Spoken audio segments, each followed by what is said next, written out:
In this video, you'll learn how to delete your eBay account. This process requires careful preparation to ensure that your account closure is successful and free of complications. Begin by resolving any pending transactions. It is essential to check for outstanding payments, disputes, and balances. eBay will not permit account closure if there are unresolved issues.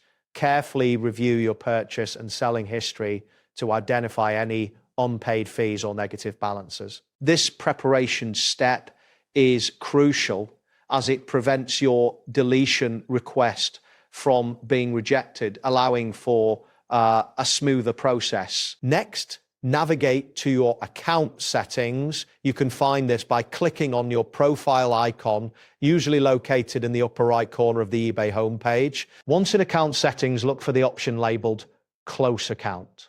Selecting this option will lead you through the necessary on-screen instructions.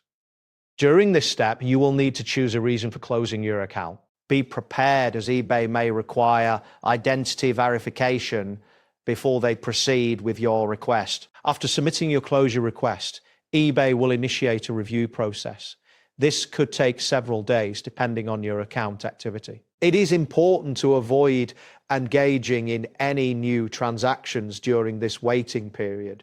You will receive a confirmation email once your account has been officially closed. This email serves as proof of closure and provides important information regarding the deletion. Once your account is closed, note that your username may no longer be available for future use. It is advisable to keep copies of past invoices or transaction records in case you need them later. Remember that account deletion is a permanent action. Restoring a deleted account is not straightforward and may not be possible. That's it for this tutorial. Thanks for watching and see you in the next one.